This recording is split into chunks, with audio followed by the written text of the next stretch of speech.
Hari Hari Hari Bol. Greetings, greetings everyone. So today's reading of Mokshada Ekadashi.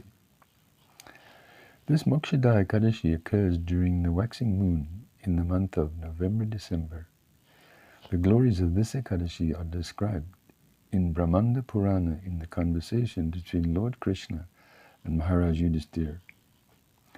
Once Yudhishthira asked Lord Krishna, "My dear Krishna, what is the name of the Ekadashi that occurs during the waxing moon in the month of November-December?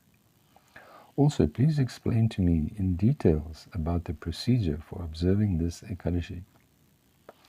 Lord Krishna said, "O best of kings, this Ekadashi destroys all one's sinful reactions.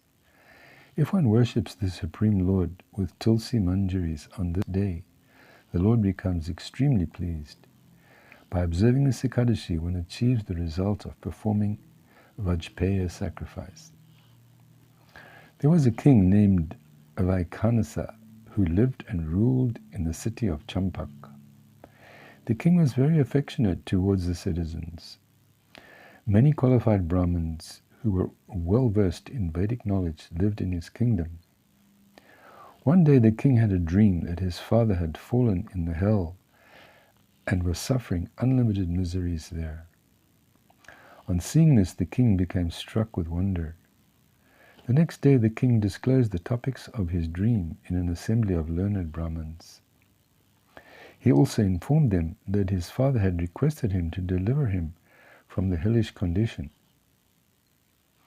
Ever since the king had this dream, he became restless and did not feel any happiness or interest in ruling his kingdom. He even dealt with his family members indifferently. He thought that the life, kingdom, opulence, power, and influence of a son is completely useless if his father is suffering in hell. Therefore the king pathetically appealed to all the learned Brahmins, "Please tell me the way by which I can deliver my father from the clutches of hell." On hearing his appeal, the Brahmin said, "O king, the ashram of Parvat Muni is situated a short distance from here. He is the knower of past, present, and future. You please relate the topics of your dream to him." After hearing their suggestion, King Vaikhanasa, accompanied by the Brahmins and his subjects, went to the ashram of Parvat Muni. When Parvat Muni inquired about the well-being of his kingdom, King Vaikhanasa said, "O my lord, we are all very well by your mercy.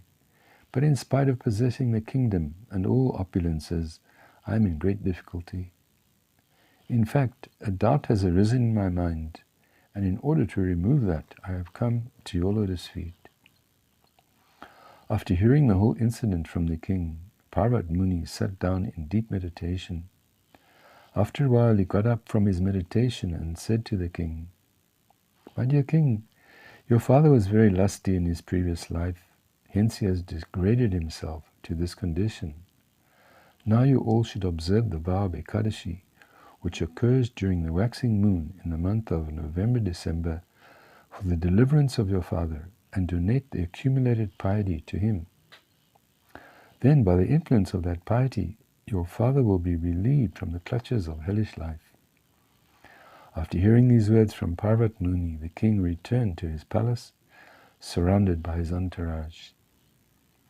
Thereafter, in due course of time, the king with his wife, children, and servants duly observed this Ekadashi, which occurs during the waxing moon in the month of November-December, and dedicated all its piety to his suffering father.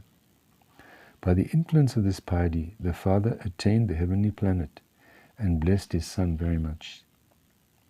O king, one who properly follows this Mokshada Ekadashi is certainly relieved from all sinful reactions.